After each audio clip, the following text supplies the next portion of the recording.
live. We're there. We're Oh, here. Was I waiting for you? No, we're good. Hi, Hi, everyone. Welcome to Barry McGuire's Creative Real Estate Education. I'm Donna McGuire, and we've got, of course, Wayne Hillier with us, and we're doing a Monday Main Event special edition. I have to be careful because every one of them is special. I keep calling every special, but this one is. This one is going to be Investor Spotlight Update. So if you've been following for a while, you've heard these three join us before, and yeah, we're going to hear how their deals are going, whether they're 10 out of 10, knock out of the park, or base walk, or there's. Are you a big baseball fan? No. Okay. No, don't ask me anymore. That's as far as it goes. You did pretty good. You know a lot more than I do. Well, please say hi, everyone. Let us know you're here. We are here to answer questions tonight. Our investors are more than willing to share, so make sure you come in and say hi, okay? Mm-hmm. Wayne, you got anything to add? I just took up the first 2 minutes. When you were introducing me, see, Barry sets the bar really high. Barry always introduced me with some really big new word that I have to Google afterwards. And you were just like, and Wayne Hillier. And I don't know. This is my friend. Sorry. Yeah. Under pressure. No. Well, I mean, always room for improvement. I'm just kidding. Thank you for having me on, Donna. It was my pleasure. Yeah, so very exciting stuff. We get updates so each of these investors have been on before, and they've shared a story. Yes, they've all attended a focus workshops, which is really cool. We love to see this. And we're going to be getting some updates on the deals that they were talking about. And yes. I haven't heard anything, so this is all very new and surprising for me. But you give me a little bit of a hint that they're actually quite exciting. So I'm excited to hear more about that. Do you want me to bring them in, or do you want to preface? Yeah, no, bring them on in. Okay, We're going to get right to this. We've got 3 great stories, so we want to get right to it. Yeah. Dean Swain, Calgary, Mr. Serious. Look at him. Did you say Swain? I did. Dean Mante, sorry, I'm mixing them all up. Stacey Swain. Oh, and speaking of, Stacey Swain. And Aurora. Aurora de Leon. Hello, everyone. Thank you for joining us. There we are. There we go.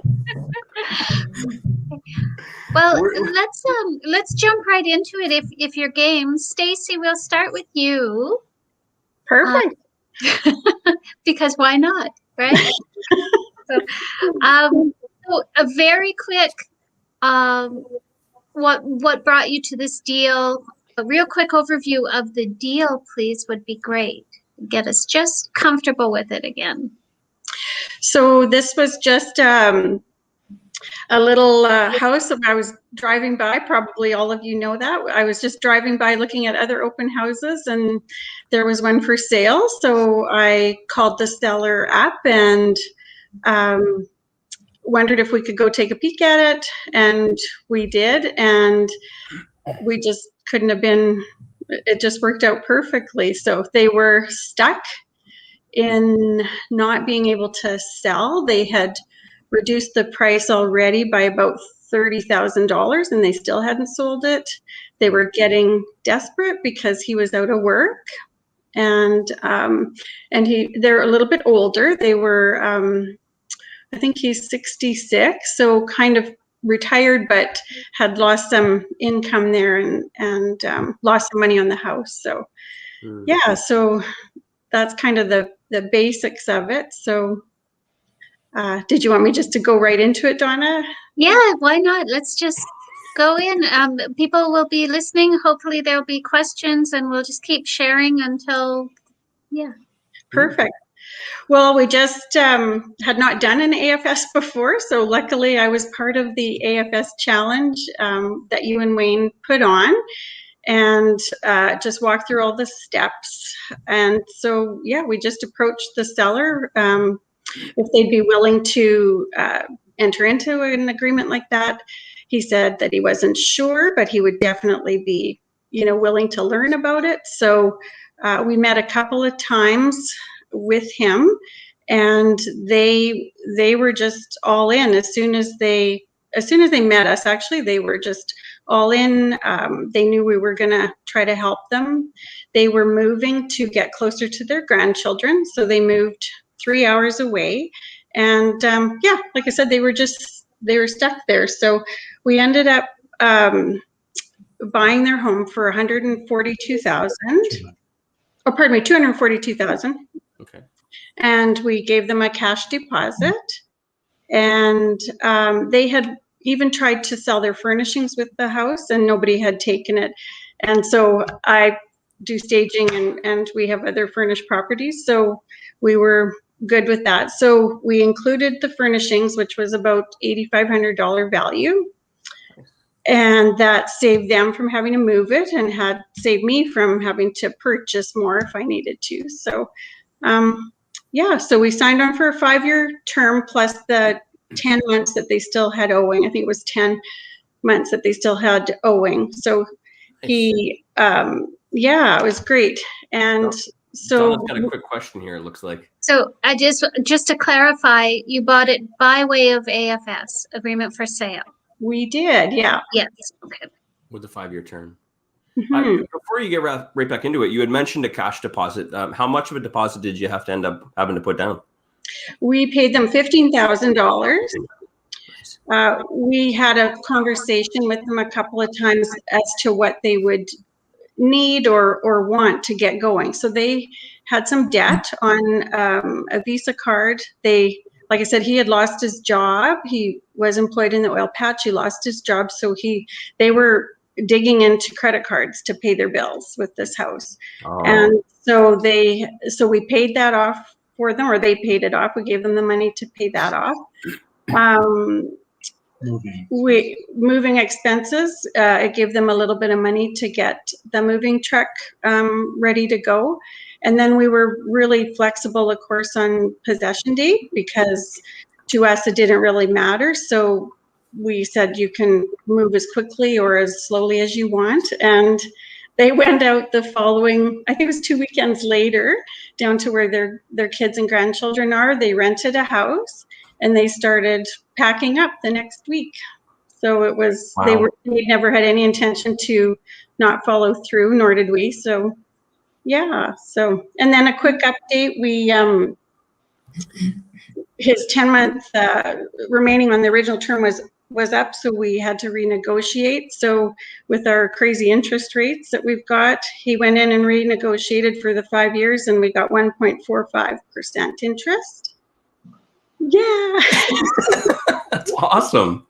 Yeah, it worked out really great for us, and they were like super, just like so workable, honestly. And so update personally, he just phoned us last week. He now has found gainful employment. They couldn't be happier. He's working. They've got the kids living just down the street. Our new tenant, we rented it the possession date, so he moved in on possession date, kept it furnished. He's a single dad going through a divorce. And so, yeah, we got the rent that we were looking for, and we provided him with a furnished house because he doesn't have anything from his divorce. So yeah, it's a great all around. And he just invited my husband over for beers the other night, and now he's wondering, once his divorce is all settled, if he would be able to invest with us. So really has gone full circle. So I'm pretty happy with it. I'm sorry you weren't able to build any trust with them. That might have horrible thing, right? You know, I think we talked about that in the focus workshop, but okay. That's wonderful, Stacey. Isn't that wonderful? It's amazing. That's pure definition of win-win all around. Yeah, we told you guys before that we especially first go around, like thank thank God for you guys to coach us to get through that. We bought lots of real estate before, but never an AFS. So yeah, it couldn't have been a more perfect scenario for us. And I think we'll have lifelong friends with this, like with the sellers, we'll be lifelong friends, and also with this tenant. He's already calling my husband and texting, and yeah, they hit it off right off the bat. So we're happy to provide good, like, safe housing for him and his little guy. And yeah, so That's that was your first AFS? yeah, it was First damn deal. First damn deal. right after the challenge, or maybe during the challenge, I don't know, but yeah. So And for people that don't know, Wayne and I, shortly after we did our AFS focus workshop last year, was it last year? Was it only last year? August last year. fall, in the fall. Yeah, we did a 6-week one damn deal action challenge where we set out tasks that obviously worked for some people. So Yes. That's wonderful. amazing. Now we're going to come back to you, Stacey, because I want to just ask a few more questions, but maybe we can move on and bring the other the guests in, our other students. Sure. Aurora, do you want to come in and just top Stacey's deal if you can? Well, I didn't know it was that kind of. It's not. It certainly isn't that. Yeah. No, we have our scorecards for later. Yeah. Congratulations, Stacey. That's awesome. So just a quick recap of this is also our first AFS deal. Just had an advertisement through Facebook, and somebody responded to it. Turns out it was actually somebody that I kind of was connected with at my workplace, and he was not in such a great situation. They actually, him and his new partner, found themselves at one point owing 3 properties, his partner's, his, and then they built a new property for them to move into together. So financially, it was a really tricky situation for them. And I think they had attempted to actually sell the AFS property that I purchased, on and off, I think, and maybe not very well, but they attempted to sell it over the last 2 years, just weren't successful. So it had been a property that had been vacant for quite some time. They just continued to pay the mortgage on it, just kind of wasn't well maintained, etc. So I came in the picture, had a conversation with this seller that, I was lucky enough to have already kind of a relationship built, that, when I was having a conversation with him, it seemed as though it was a really good opportunity to present it as an AFS purchase, and they were really agreeable, even just the concept conceptually. And then once we started breaking down the numbers and got deeper, found out that the value of the home and the mortgage owing was really, really very close in price. And so I'm just going to pull up my notes here. So I think at the time when we were discussing, the mortgage owing was $343, and the value of the house, market comparables, was around $350, maybe $360 pushing it, but that was also with a lot of work added to update and to make it a safe place, like fix the roof and a few other things. So we ended up negotiating quite some time, actually, and was able to work the numbers so that the purchase price ended up actually being $316,500, so $316,500, and it would mean that the AFS seller would actually have negative equity and would owe the buyer money with a purchase. And we ended up setting it up in such a way that there was a initial payment of $5,000 upon possession, and then a payment plan over 3 years for the seller to pay the remaining balance. So my update is, or Donna, do you want me to go into the update already, or? What? Well, You have I think we're questions gonna for me? I think we're gonna back up a little bit and talk about. Okay, so the mortgage was 343, and you came to a Correct, price yeah. of 316. Yeah, 316.5. Oh, Yeah. sorry, 316.5. My bad. and they said, okay, we will pay you to take the house. Correct. Essentially. I know it's like, yes, but essentially, yes. We worked the numbers backwards. We looked at the renovations. We looked at what it would cost if they were to sell it with a realtor, and they've tried that avenue, wasn't very successful. This was also our conversation started in July. Maybe no, I think it was June. It was before Canada Day 2020. There was a lot of uncertainty around COVID, and so we just didn't know what was going to happen. So we talked about, well, if you listed it, this is likely how much it would cost you to upgrade, to clean, to do A, B, C, and D. In addition to that, this is what your realtor costs are going to be like. This is what your penalties are going to be like, and you may not sell it right away. So we're looking at these sorts of numbers. But an alternative for you is if I were to come in and, take this for you, do the repairs, do this, do that, and take the risks on, because like we said, this was June 2020, didn't really know what was happening with the market. And they thought that was a really good option for them. And, I felt that was a really good option for us as well. And that's what we were able to arrange. What a shitty deal. I'm sorry. Yeah. And I'm not saying yours is better than Stacey's. But like, two amazing deals. I can't believe that. Yeah. First deals. Wayne, first deals. First creative deals. First deals. No, man. Yeah. That's so my math, 26,500 is what they owe you. Correct. Is that my math correct? Yeah. 26,500. And they paid 5,000 up front, and you set them up on a payment plan to pay you back all that money for you to take their property for $0. Yes. Yeah, that's crazy. That's absolutely crazy. What do you guys think? Are we creative or are we creative here? Come on. Okay. I thought I was good where I had one seller pay 5,000. You just quadrupled that. That's amazing. And you look at this sweet little face coming in and saying, okay, pay me and give me your keys. Yes, please. Right? But yes, absolutely.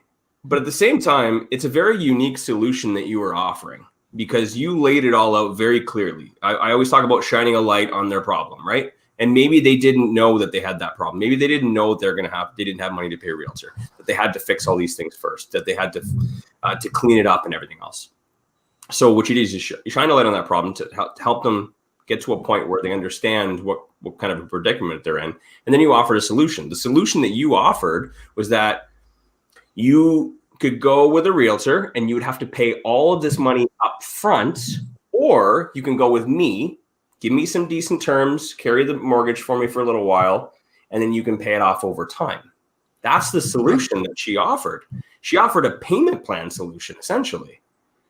Very, very unique and very smart, and not exactly an easy pitch, but clearly you're very good at it. Thanks. It was a really long conversation, a lot of back and forth negotiation. But at the end, I believe that it was a win-win for both, because that was the other situation that they were faced with. They said, "Oh, I don't have that cash up front," and I don't know if they would have had that option had their alternative was just to work with a realtor. They'd have to pay those fees, they'd have to fix it up, and they just didn't have the resources at the time. So yeah, that's what we were able to work out, and that property is actually currently tenanted. Similar to Stacey, as soon as we took possession on that day, we had somebody move in as well. So how do you guys do this? We teach them well, I guess. Apparently. So now, how is the deal going right now? So unexpectedly, but again, it was a really good surprise. Towards the end of March, I got a phone call. Like we you know, kind of like Stacey, we kind of keep in touch, probably not as often, but just checking in and seeing how things are going. But I got a request for a phone call end of March just to chat, and I called, and basically the phone call was, you know what, if I write you the check for the full amount, can you write it off? And oh, sorry, one important part that I didn't include in the update was that in order to secure the lien, essentially, or the amount owing, they had that new property that I mentioned. It was sort of property number 3 for them. How it was drafted by Barry and team was that it was actually be a mortgage registered on that new property. So I got that phone call March saying, okay, if I write you a check for the full amount, will you discharge the mortgage off our title? Because we're working towards a renewal, and it's not something that their new lender is really liking. So they said, if I write you a check for the full amount, will you take it? I'm like, yeah. I'm like, yes, okay. All right. So I'm like, okay, sure. Let's meet up. And he's like, are you available tomorrow? I'm like, oh, like that quick. Okay, sure. So yeah, we set up a meeting. He wrote me the check for the full amount in bank draft or certified check, I can't remember. And I emailed Barry. I'm like, Barry, what's happening here? And what do I do? How do we do this? And totally unexpected. It just the phone call. And so yeah, we worked through discharging the mortgage, and they're on their way to renewal of their mortgage with their own home now. So yeah, so I was able to get the full amount owing a lot sooner than had expected.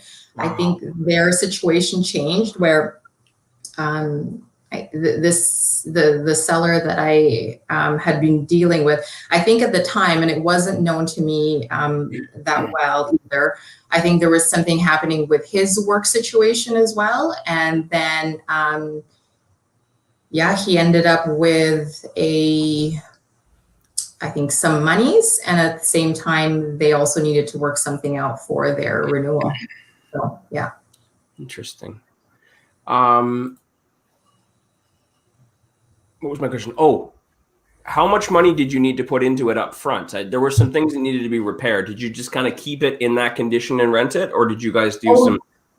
Yeah, we had to fix it up for sure and update it. So total costs were probably around $15,000. So we had to fix up the roof, we had to update the house, we had to do a few other things, but yeah. But you got $26,500 up front, so you were able to pay for all those things you needed to do, and you also had $10,000 in your pocket. Well, there's legal fees in there too. There's $8,000. Wow. I mean, yeah, it's I'm blown away by that. Congratulations.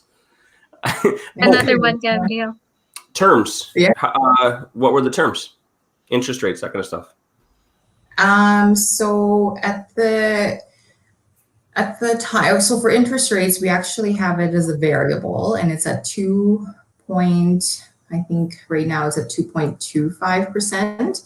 And we were able to negotiate a 5 years plus 1 year extension. So again, it was right around the time that they were working to actually renew them. I don't know if they knew what they were doing, to be honest with you, because if their intentions were to sell the house, you know, why renew for that period of time? Anyway, again, it was another thing that worked to my advantage when we were talking about like penalties and fees and all of that. So yeah, so we were able to get 5 plus 1 additional extension of 5 if we so choose to.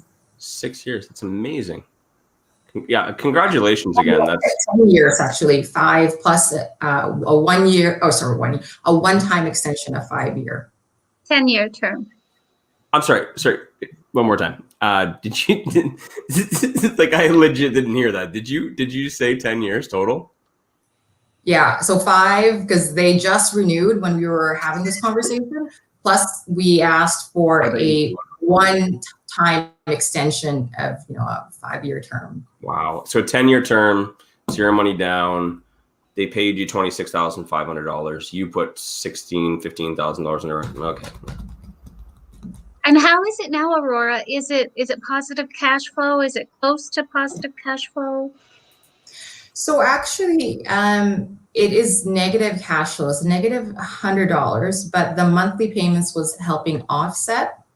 So now that that's paid off, next month is gonna look a little bit different. But I mean, I do have then the reserves. I can structure it however works best to ensure that it's at least even, or I'm not finding myself in a negative situation, but it is there.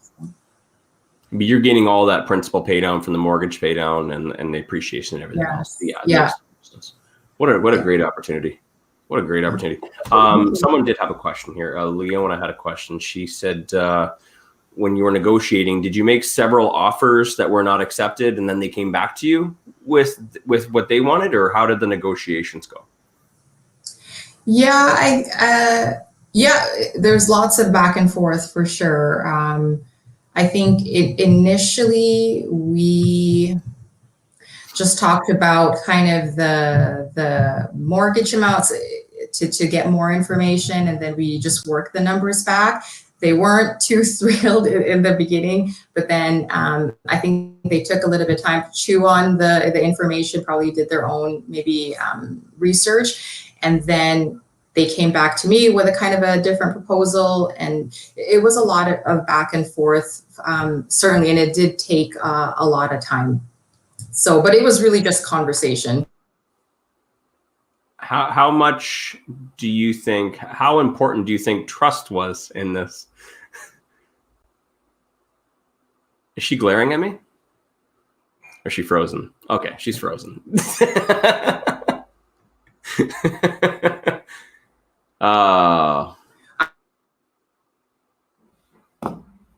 You're back now. I'm sorry, I just noticed that my internet connection is being spotty. But anyway, sorry, to answer that question, yeah, there were a lot of back and forth. I didn't write down a formal offer that was signed until we had a really good understanding. So really a lot of it was ensuring that there was good open communication, I found, and then really that trust piece, because they had a lot of questions that I wanted to make sure their questions were answered. I wanted to give them the time to think it through. It was a big decision for them. It was a lot of money for them too. And once we had everything sorted out was when we had it on paper and had it signed, and then worked with our lawyers. And when it went to the lawyer portion, what's funny is some of the things that we felt we sorted out just between ourselves and our conversations. When the lawyers got involved, and it wasn't I don't think they worked with a lawyer that was really familiar with AFS, then we had to rehash a lot of those conversations. And what I learned from working with Barry and Caitlin actually was, just try having that conversation back with the AFS seller. I think you guys will get much farther than having two lawyers have conversations. So that's what we did. I essentially went back and say, hey, remember we had this conversation, and et cetera, et cetera. And then we were able to work through things that way. Nice. That's, yeah. Donna? What do you even say? Yeah, exactly. Well, yeah, so.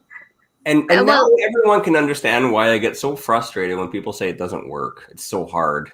No one's ever going to agree to this. Why would someone do this? Okay, you have me there, because I was going to say, do people say this doesn't work? I guess sellers or people that don't understand them. A lot of people get discouraged. They you know what I mean? They go out, they take the course, or they try and do it without a course or education, and then they try and say, hey, Mr. or Mrs. Seller, would you be interested in doing something like this? Would you be interested in this agreement for sale or seller financing? And they're like, what the heck is this? But it does work. It's just you need to find the right seller with the right problem that you have the right solution for.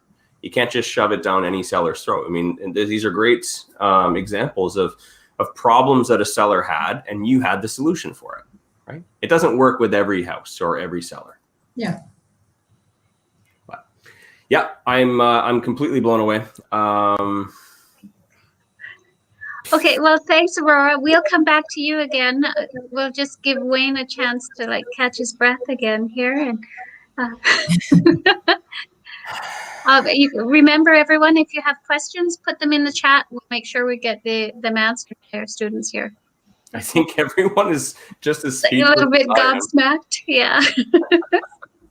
Unbelievable. Well, I don't know, Dean. I don't know how you're going to top these, Dean. It's not a competition, but It's not a competition. Everyone, this is Dean Mantei. Thanks for joining Hi, us. guys. Yeah, hopefully my internet connection's okay. It's been kind of glitchy here while I've been watching. So if I cut out, I do apologize here. So, so update on the deal that I did. Basically, the gentleman had contacted me. He had contracted a rare degenerative disease, and over the years, he had taken some time off. He was in the oil and gas industry. NDP got in. He was part of the the cuts basically that came. So he lost his health benefits, and so they started living on the savings they had. And quite frankly, I mean, he was upper management in oil and gas, so they had some good reserves, and started going through those reserves, I guess, is the easiest way to say it. And so it got to a point where he needed, without divulging too much, I guess, he needed some added medical expenses to the tune of about $50,000. And so he called Alpine Credit, because if you're homeowner, you're approved, right? And so his first mortgage was something to the tune of, if I remember correctly, about 2.5%. And then Alpine gave him a second at 16.5. And what ended up happening there was the payment just put them over the top. And so when I spoke to him the first time, it was apparent there was something there. There was a good amount of equity there that they wanted just to walk away. They wanted to save their credit. I went that same day and saw him. We talked things through. I sent him an offer the same day, and I gave him 3 days. It wasn't like it was, do it now.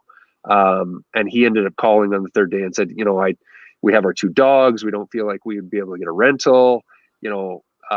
This is happening so fast, and And I said, hey, awesome, no problem. This has to be win-win. If it's not a win for you and not a win for me, then we won't do business. That's fine. And so I said, just do me a favor. If it gets to the point where you're going to walk away, please don't give it back to the bank. Don't give it to Alpine. Don't give it to your primary mortgage company. Please just call me. That's all I ask. And I left it at that. And about a month later, I think it was, he got in touch with me again. He said, okay, we're ready. Let's do it. I want to be out of this house in less than a month. So I think it was about 25 days. And so, so we did all of that. I mean, he was super good to deal with. He even agreed to call into his first mortgage company and defer the mortgage payments due to COVID. So I never made a first mortgage payment once during my ownership of that property. It was an executive property. It was pretty expensive, so it wouldn't have worked on an RTO without negative cash flow. So we decided to flip it. So we, as I said, we paid the second mortgage on time. First mortgage was deferred. We owned it exactly 90 days, almost to the day, and we put about $15,000 into it, just for, like, they had big dogs. They had ripped up the hardwood floors. We refinished those. We painted the whole house. Made repairs that looked good. And so at the 90-day mark, I walked away from my lawyer's office with a check after all expenses for $54,000. So, and that's number 3 AFS out of the 4 I've done. I just closed on another one in Lake or in Mahogany, which is another lake community. So wow, win-win. That's all it is. Win-win. This is another great example, because everyone assumes that agreement for sale is you want to get the longest possible term and it needs to be a rental, but it's a great tool for flips as well. Getting access to a property, and then you can just sell it, right? If there's an opportunity for you to be able to take control of it, do a little bit of repairs and then put it on the market yourself, I mean, you can make some money. $54,000 sometimes. That's unbelievable. That's after the repairs. That's crazy. And he got what he was looking for. Now, is Dean glaring at me now? Yep. There he is. Not anymore. I lost you. I thought maybe I said something wrong, or maybe you were just glaring at me, just with this evil intent. But no, I missed the question. Yeah, it's there's so many different ways that you can use it. That's what I love about it. There's so many different ways that you can solve problems for different, for sellers, different problems, and also there's so many different ways you can exit. You're going to say something, Donna? Well, Dean's done 4 AFS deals now. Mm-hmm. Now, when did he take AFS Focus Workshop? How long ago, Dean, was it that you took our Focus Workshop? Was it 2019? Yeah.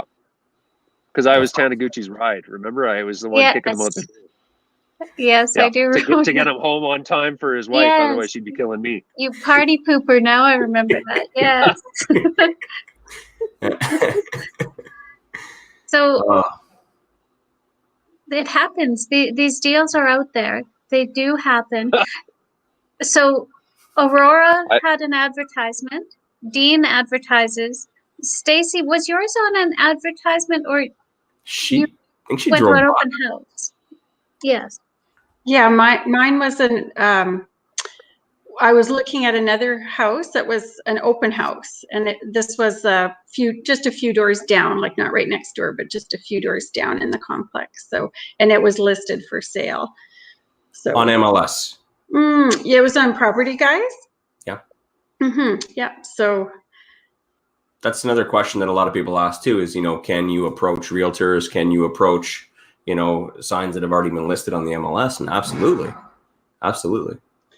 Yeah, for sure. I was just chatting with a fellow yesterday that has his also, and he same thing, is going through a divorce and that kind of thing. And he was like, do you know about this Property Guys? And, it's all legal. And I'm like, oh yes, I don't have any concerns about that at all, kind of thing. But yeah, it's they too, lots of them have trouble, like they're losing money, right? Our guy was anyways, our seller was going in debt by the day, kind of thing. So he was just so desperate to get out of it and get on his way that he said that line that Don always says, or I just want out.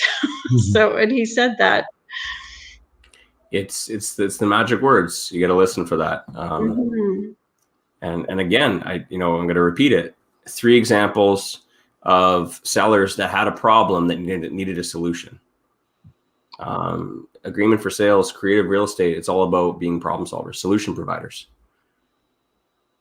Absolutely. I love it. I love it so much.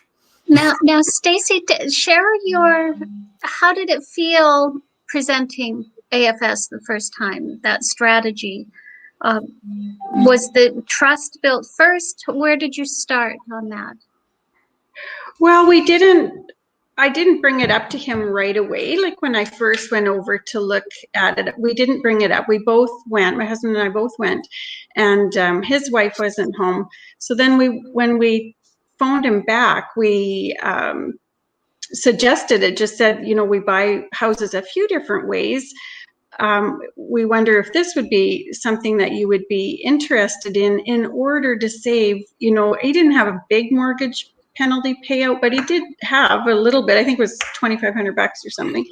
So he was like, any little penny was like just killing him. So we suggested it, and he's like, well, I sure would be willing to, learn about it or find out. So I think he did a little bit of research, maybe, or reading, and called a few people, but it was quite easy to present to him. And because we had, we offered him a full, what his asking price was. He was asking $242. It was originally listed at $279, I think. And I think that's what he had paid for it. So, right off the hop, he was already down like that, whatever, 30,000 or whatever it was. And so yeah, they were just desperate and yeah, just wanting to move. They literally were trying to move, he said, for like almost 2 years, and they could not get going, and they were just desperate. So yeah, it wasn't hard to present. It was fine. Aurora, if you don't mind me asking you a question, what was your biggest takeaway? This is your first damn deal, your first agreement for sale deal. What's your biggest takeaway now you've been through the whole process and you have tenants in? You know, and also, what advice would you give to another student who's just maybe they've taken a course before or they're about to take a course and getting started? I'll answer your second question first. I think the advice I would give is just to keep trying. It sounds really, like it sounds beautiful from the end to end because, it worked out. The conversations worked in a way that it was really, attractive for me and attractive for the seller. But before that, there were certainly many, many, many conversations, many advertisements where, nobody responded, or it was, as a dead lead or not a lead, I should say. And then the conversations with the potential seller, didn't go well. But it took a lot of practice. It took a lot of conversations to be able to feel comfortable. And what I did was, I guess that's one thing that I'm proud of myself, is that I just didn't let it stop me from just picking up the phone and trying again.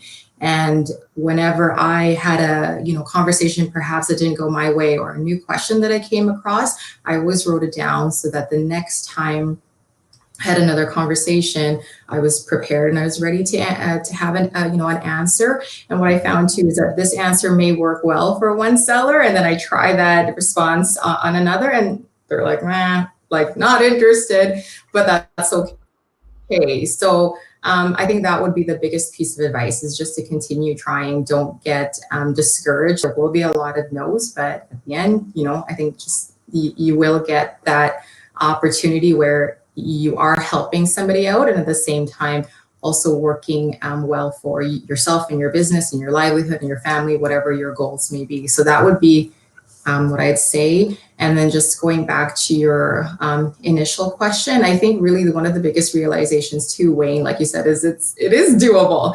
It's almost like this unicorn, but it is. I think it's just really helping people think a different way, that, if you break it down to pieces where this is your problem, you have these options. If you choose this is what, the outcome will be. If you choose this is the potential outcome. And if you simplify it for people and help them understand that there's another option, I think then that's what helps you with that outcome. And then you can present them that AFS as one of those potential solutions. So. Mm-hmm. Yeah, definitely less talk, more listen. Like in the beginning stages, it's very important to listen to them and what exactly they are looking for, not just saying what you need. Focus on what they need and then build your deal around it. Would you agree? Yeah, I 100%. I think, listening to them and then almost helping them kind of break up the problems. Sometimes it's not so obvious to them too. Mm-hmm. And then kind of helping them like create a path as to like, okay, these are the options available to you. And I think that was one of the other things that when I presented it, and again, I'm only working out of one deal, but just what I found was helpful was that, laying out those options for them and just being really honest with them too, that this is, this is the realtor, this is the outcome you'll likely have when you choose this option. But it was never closed, saying that, this is the only, you can only work with me. It was like, well, this is your choices, but I'm helping you understand. Mm-hmm. That's great. That's really great. Dean, I'll bring it over to you. You've done 4 deals now. Congratulations on your 4th. Looking forward to hearing more about that. I mean, I caught a little bit of the video you did recently.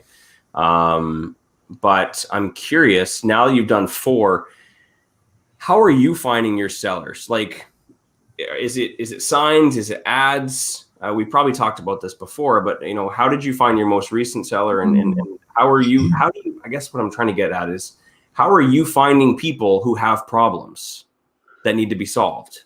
It's not a very easy thing that you can just put up on the header on your ad, right? Yeah, correct. So we recently, we've been experimenting with some different marketing venues, I guess you could say. The last one has been a little bit outside of my budget comfort zone, but it's paying off. It's a US company, so there's a 30% lift on every dollar I spend, obviously. But that's how I found these people.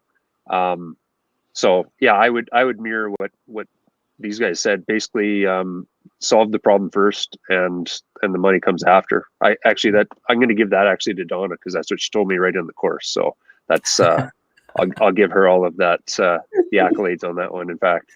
But yeah, primarily that's where we're finding leads is through our online marketing. So yeah, that's awesome. Do you want to go in? We got a few minutes left here, and surprisingly, not many questions today. So guys, if you do have questions, we got about 10 minutes left. Get them in if you have anything you're wondering about. But do you want to talk about the most recent deal and maybe the details of that, since we got a little bit of time? Yeah, sure. It was a younger couple that was living in a 2-bedroom condo. They already have one daughter, and they had another child on the way. They had signed up with a Calgary project called Attainable Homes. I won't go into the details of it, but essentially it allows people to get into quote unquote home ownership for $2,000. But it's a loan system, and the city of Calgary, this Attainable Homes, keeps an interest in the property, where they actually have rights to some of your equity. Anyways, you can look it all up online. Regardless of the fact, it left them in kind of a tough position. They wanted to move back to BC, where they were from. They didn't want to have their second child in this condo, and because of the fees, because of the mortgage payouts and all of those things, it was dicey whether they would have made anything if they sold traditionally. Especially because the market was kind of up and down. They're like, it could go either way. Maybe we break even, maybe we make a little, maybe we have to pay out of pocket. And so they had no idea this was even an option. I floated the idea to him, and he's like, "Oh, geez, like this sounds really good." And so I'm big on giving, obviously the positives, but also the negatives right out of the gate. I said, your lawyer's going to be talking to you about it anyways. We may as well have the chat. And so we went through it, and they had an initial meeting with their lawyer, and the lawyer said, "Oh, this." He said, "Yeah, I know all about that. That's fine. I'm good to go." So he was actually wanting to move and use my lawyer. He's like, "Oh, we can save some money." I'm like, "Buddy, I'm paying for your lawyer anyways. What difference does it make? Just use your lawyer. I'll use mine, and I'm sending you some money for it. So just leave it as is. We'll keep it as is." And I just got possession of that. Let me think about this. On last Saturday, I had my carpet cleaner in, I had my painters in, and then just had my cleaner all done up, and I just turned possession over on Friday morning to the new tenants. And actually the previous sellers are actually still making the next 2 mortgage payments. So I'm actually like cash flow, a little bit more cash flow, I guess. I don't want to say it. So, and then on a monthly basis, I'm about cash flow neutral, a little bit up or down depending on, but the mortgage pay down is about 10 grand a year.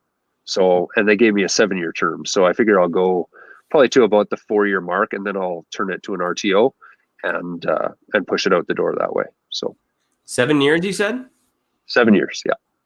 And it's going to be a rental for about 3 or 4 years, and then you're going to turn it into a rent zone for a nice clean exit. That's awesome. Yeah. That's correct. Awesome. You talked about some money for their lawyer. Did you put any other money up front, deposit? No. My total investment on this deal was $3,400. For 7 years. And you're going to make a little over $70,000 by the end of it. Plus, approximately. Just in mortgage pay down. I always look just at in mortgage pay down. Mortgage pay down. You don't know where the market's going to be. You know, you can enjoy that dessert later, right? Well, and the numbers we agreed upon, remember that they had a mortgage payout penalty, which I'm helping them avoid, and there would have been realtor commissions, etc. So I'm actually, the day I signed, I was approximately $30,000 the right way, I guess you could say. So Oh yeah. because I saved them about $14,000 in mortgage payout penalties plus 15 in realtors, right? So it's a wash to them, but it's money in my pocket. So it made sense. Right. Congratulations. Thank Again, you. all three of you, just amazing. I love this stuff. I love it so much. We have a question. Mr. Scotty wants to know, why are you doing a rent to own in 4 years instead of a long-term 7-year rent to own? I'm not smart enough to have that answer. I actually rely a lot on Neil Taniguchi's wisdom. He himself doesn't do anything longer than 2 or 3 years. So I'm a big fan of learning from other people's mistakes if there are any, and that's what his recommendation is. So my thought process is make it a rental. It'll get beat up a little bit over those few years. Then I'll have all the carpets replaced or all the flooring done, you know, completely repainted. It'll look fresh and new, and then we can hopefully get a bit of a better selling price at the end of that term. Mm-hmm. So I would tend to think that a 7-year RTO in a Calgary market would be difficult to predict. Mm-hmm. So to shorten that, you maybe just a little more certainty both on the price or the value and the tenant buyer. You'll have a better vision of where they're at as well, of where they're going. For sure. And if we're honest, if somebody can't get their credit in good standing in like 2 to 3 years, giving them another 4 isn't going to do anything, right? There's obviously bigger issues there. So I would say probably 2 to 3 is more than ample if people are doing the right things. So I personally have a few longer term rent to owns, and when I looked at it from an affordability for the tenant buyer position, where, you know, I can make their option payments a little less because it's over 7 years to build up their down payment. But I completely agree with Donna. It was very difficult to determine what the sale price was going to be in 7 years, because you have no idea where the market's going to go. You don't. So if you wait a few years, you have a better idea of where the market is at that point, and then you can just factor in whatever appreciation factor you want per year. Let's say 2%, 2.5%, or 1%, whatever. But if you do it over 7 years, you know, if the house is worth whatever 300,000, the just based off 2.5% appreciation of 7 years, you're looking at like $380,000. And they're like, wait a second, you're selling me this for 380, but it's only worth 300, and you're like, well, I'm factoring in 2.5% appreciation per year. It doesn't go over very well, and it scares off a lot of tenant buyers. So I agree with you. And the other thing you have to think about is there are unforeseen things, like right now with like the lumber industry going 30 to 300%, you know, increases and such, right? I mean, that's going to have an effect on the real estate market because it's going to be so expensive to build. So, you know, although we can't see that coming in the future, or we wouldn't have, if you would have done a 7-year, say last year, and you got 6 years left, who knows what's going to happen in the next few years as Alberta rebounds and as, you know, things get more expensive with all the money that the government's been printing, et cetera, right? Yeah. I definitely agree with you. And as always, I agree with Neil. How can we not? You just have to. Okay. Couple questions here. Obviously, Jared loves you, for starters. And Jared has another question. I haven't read it. Dean, what is your number one piece of advice for people who are new graduates to the AFS course to get their first damn deal? Oh, gosh. Just keep going. It's you're going to get a lot of no's before you get a yes. And you just have to not get frustrated, not prejudge, not pre-qualify. Even myself, I still have a tough time with that. Just, you know, make the call. And sometimes you'll be surprised. You're like, oh gosh, I certainly didn't expect that to come out of this phone call. So I would just say keep going is probably the best. And of course what Donna said, which is be a problem solver first and money comes after. So I have the weirdest feeling that this Facebook user is Neil. I was just trying to look on my phone really quickly. He said a couple. Someone said a couple things earlier towards you. I'm like, it's definitely Neil. A little troll-like. The mystery continues. And Bobby says, 3 awesome deal makers. Thank you guys, and thanks to Wayne and Donna. I have a question here for Donna. Oh, Donna. Does the course content include forms and documents for all provinces? the AFS does not have offers for the offer to purchase document for all provinces. It does for Ontario, BC, Saskatchewan, Alberta.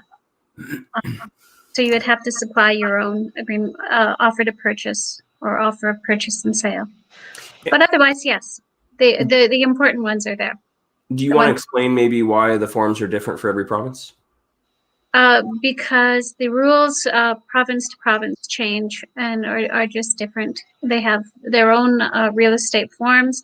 We tried to make sure that we match and use the same language and stuff. But really the key for what we're doing, the agreement for sale document that is for the lawyers to take care of, which is essentially a mortgage type of document, that one is pretty similar province to province. The financing schedule, again, it's just a little bit of wording that changes. And the financing schedule is really what's key in terms of documents for agreements for sale. Mm-hmm. Is that good? Yeah. And while you're here, do you want to explain, because tonight is the last evening for your flash sale? Yes. So the AFS home study course was created out of the AFS focus workshop that we held live. So it's the recording, it's the discussions, it's the panels, it's the manual, it's the course workbook. So what we do with our focus workshop is we create a standalone manual that is a reference. It's like if you buy a car, that just kind of goes in the glove box until you need it. And then when you pull it out, except it wouldn't fit in a glove box. It's like a phone book. It's a little bigger. And then there's the workbook that goes with the recordings. Yeah, and then the AFS Intensive was a little baby of mine that was, let's take all the conversations that happen after the AFS Focus Workshop. When people start doing the deals and they're getting comfortable with the languaging and what's happening, and let's just do a big old brainstorm. And so we did a full day of brainstorming and questions, and I think Wayne brought 3 pages of foolscap that he'd written his questions on, and of course he waits until we're shutting down for the day to go, wait, I have. But, so it's just this next level. It's really high level conversations and brainstorming and ideas. I just loved it. It was really, really cool. Yeah. So, I believe AFS Intensive was my first AFS course, which was a horrible idea. Just jumped in. Yeah. And I wish I hadn't have. But this is a really cool flash sale because obviously you get both. So you get to start off with you know, the beginning one, and then obviously you can go more deep and intensive, and the videos from each of those courses, the live courses, was phenomenal. It's a great resource, isn't it, to refer to back. You have the audio that you can listen to as you're driving, you have the manual, and then you have the video to watch the role playing. Mm-hmm. Let's ask Jared what he thinks of the role playing we did at the AFS Focus Workshop. Yeah. It's killer. It has to help. It has. Yeah. Yeah, absolutely. I've had a few people actually tell me that they're like, yeah, I'm still working through that manual. I'm like, oh my God, you started with the manual? Apparently they're going through every night trying to read it. I'm like, don't start with the manual. You don't go buy a truck and then read the manual first. Right? You start out, you get going. Yeah. So Stacey, Dean, Aurora, any last bits of advice or your one aha that you got from your deal that you'd like to share? I would say the same as Dean. Don't get discouraged. That we have had a lot of no's since this deal. So obviously there's lots of people out there, but they're not all going to go for it. But just come from trying to help them solve a problem. And if you're honest and upfront with them and not, you know, you're not trying to rip them off or whatever, just be upfront and honest and have that conversation, then I think, yeah, eventually you're going to get one. So yeah, keep on trying. Thank you. Okay. Hey, Dean, the mystery Facebook user is Neil, and he had a question. I don't remember the context, though. Dean, from memory, the attainable homes payout penalty was significant. They have a 10-year agreement, yes? Oh, is that agreement with the city I think he's referring to? Mm-hmm. I'm sorry, I lost you. I'm on kind of the last little bit of my battery here. You'll have to repeat the question. So Neil Taniguchi is the mystery user, and he said okay. the attainable homes payout penalty was significant. And he said they have a 10-year agreement, yes? So it's... We're going to lose him. Oh, cliffhanger. Tune in next week for... hear me. Sorry, guys. Okay, you know what? Try one more time. Okay, so sorry, guys. So it's the greater of either $7,800 or a percentage of your equity, and that equity is on a sliding scale. So if you sell in the first year of having this property, they take 100% of your equity, whatever you make on that property. Year two.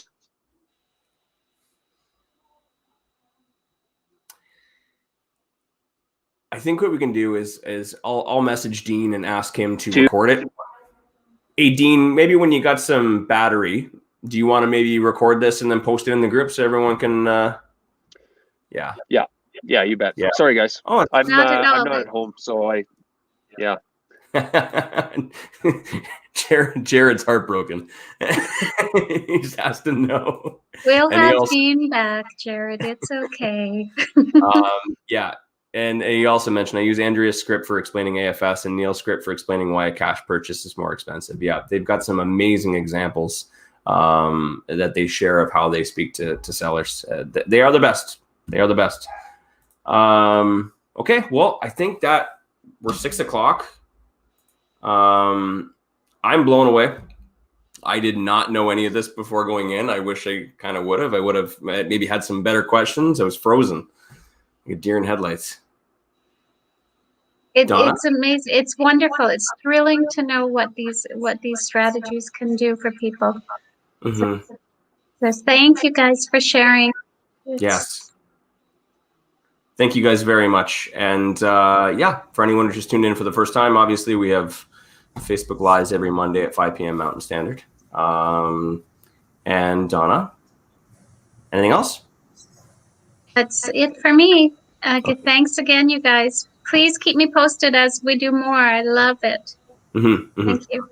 Okay, bye guys. Yeah, bye-bye.